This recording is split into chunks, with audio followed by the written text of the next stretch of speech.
Bueno, la Cámara Argentina de la Pequeña y Mediana Industria de Alimentación y Bebidas denunció que por la crisis económica está en riesgo la seguridad alimentaria nacional. Estamos justamente en contacto con Ornella Nach, presidenta de la Cámara de la Pequeña y Mediana Industria de la Alimentación y Bebidas. Ornella, ¿qué tal? Muy buenos días. Jorge Moure te saluda, junto a mí se encuentra Uriel Friedman. Hola, ¿qué tal? Muy buenos días, Jorge, Uriel. Sí, tal cual, estamos denunciando esta situación porque estamos en una situación crítica de inseguridad alimentaria y las medidas que se están tomando hoy, por lo menos que afectan al sector de la industria de alimentos y bebidas, especialmente a las pymes, no hacen más que agravar esta situación. Bueno, esa es la razón por la cual levantamos la mano, ¿no?, ante esta situación. Puntualmente, ¿cuáles son las observaciones que hacen para llevar adelante estas denuncias?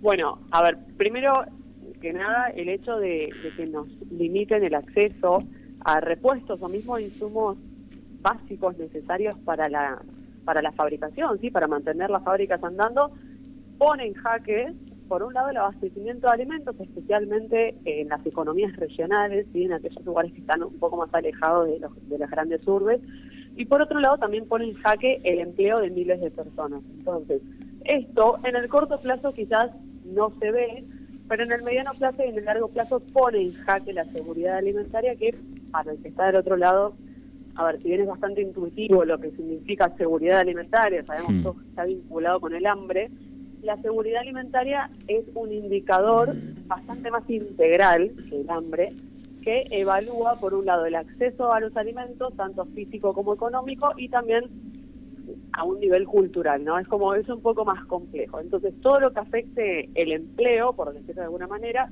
y la fabricación de alimentos termina por poner en jaque esta situación, que hoy en día está en un pico máximo a nivel regional como nunca en la historia, excepto, hubo un caso muy particular de la pandemia que, llegamos a un 22%, hoy estamos en un 20%, pero igual es el pico más alto de toda la historia, sacando este ejemplo puntual de pandemia.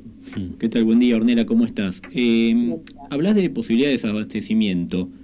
¿Desabastecimiento de qué tipo de alimentos puntualmente? Y principalmente aquellos productos de consumo masivo y especialmente aquellos que circulan en las economías regionales, ¿sí?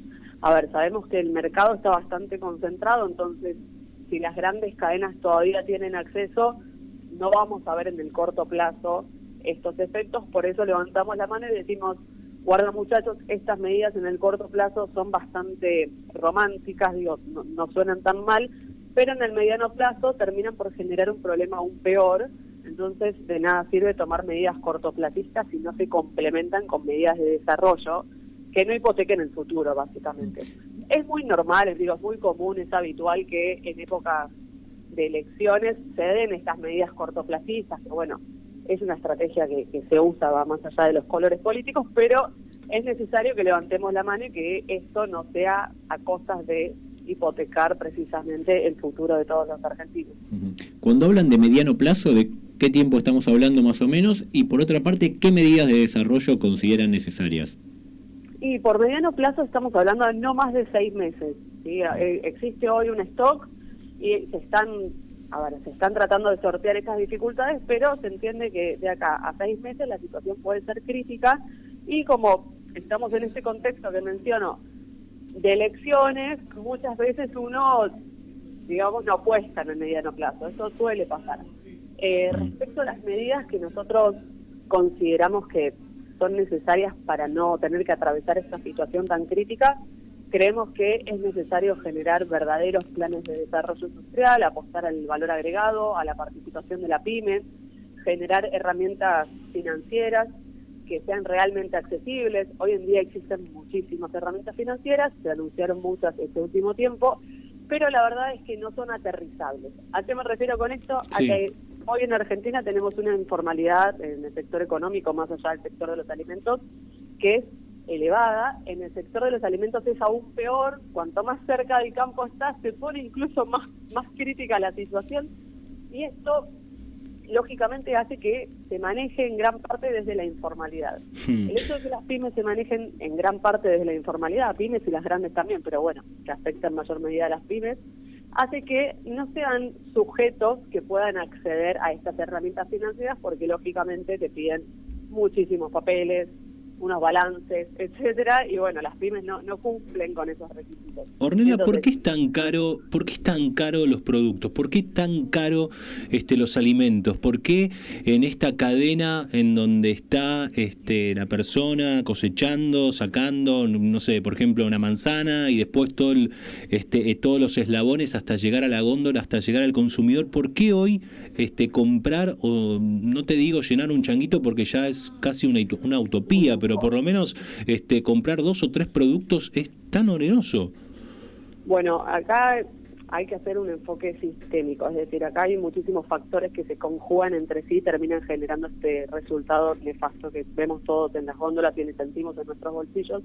Y la principal razón se debe a una macroeconomía completamente desordenada.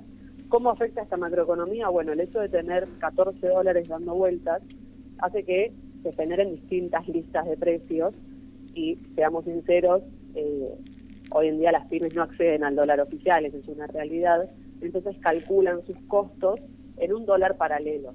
Y no solo en un dólar paralelo, porque estamos en una situación de elevadísima incertidumbre, una inflación galopante que hace que tengan que calcularlo en el pico máximo del dólar paralelo. Es decir, hoy se está calculando el costo a 850 pesos el dólar, por más que quizás el dólar esté un poco menos. Entonces, esto distorsiona mucho. Por otro lado, tenemos que saber también que el 50% del valor de todo lo que comemos y tomamos también es impuestos. Entonces acá el Estado también es un gran distorsionador, ¿sí? El 50% del producto son impuestos. Acá es donde se va generando toda una situación que termina por generar este círculo vicioso que terminamos sintiendo todos en el bolsillo a la hora de comprar alimentos. Hay un poquitito de especulación también a la hora de ver el valor del dólar y decir, bueno, a ver, seguro va a subir, me la juego a que va a estar un poquito más caro. Y, a ver, esto de subo el precio por las dudas. Bueno, siempre hay un poco de especulación, pero lo cierto es que solamente los grandes operadores tienen poder de especulación, ¿sí? Hoy en día las pymes no tienen ni poder de stock, ni acceso a dólares como para poder especular. Entonces, en ese sentido, no son actores que especulen, sino más bien son actores que tratan de surfear la ola de la incertidumbre. Pero sí hay especulación, por supuesto, pero como repito, suelen ser los grandes operadores los que tienen esa capacidad real para beneficiarse, digamos, de esta especulación. En el caso de las pymes están bastante al día, no te voy a mentir, y su capacidad de stock nunca supera el mes, porque es tener mucha plata parada. Ornella, se está discutiendo en diputados, hoy justamente va a haber una nueva reunión informativa en la Comisión de Legislación de Trabajo por el tema de la reducción de la jornada laboral que comenzó la semana pasada. Bueno, hoy va a estar gente de la CGT y de distintos sectores. Y hablando del sector al cual vos representás, ¿crees que es una medida viable, potable o muy lejos de la realidad? Y consideramos que es una medida que no termina de resolver la causa raíz del problema. Podría llegar a ser una medida paliativa, pero lo cierto es que hoy lo que sucede es otra cosa, ¿sí? El sector pyme es tratado como si fuera una gran empresa, eso ya de por sí es un problema, porque no tienen las mismas características. Hoy se considera pyme a empresas que son relativamente grandes, y también a empresas que tienen 5 empleados. Entonces ya partimos de un mundo muy heterogéneo que bajar una línea única termina siendo, lógicamente, diferente, digamos, el impacto que tienen los distintos actores. Reducir la jornada laboral puede, como te digo, ser algo paliativo, pero lo cierto es que hoy en día las pymes también cuentan con una capacidad ociosa inmensa, ¿sí? Un promedio del 30%, y si lo que queremos es promover el empleo, el desarrollo, el valor agregado, generar divisas genuinas que parten únicamente de una balanza comercial positiva, es decir, exportar más de lo que importamos o vender más de lo que gastamos, y reducir la jornada laboral no contribuye. Por eso digo que puede ser paliativo, pero realmente no atiende al problema de causa raíz. Ornella, muchas gracias por este contacto con nosotros. Muchísimas gracias a ustedes, por favor. Ornella Nach, presidenta de la Cámara de la Pequeña y Mediana Industria de la Alimentación y Bebidas, pasaba por Mañana Sí.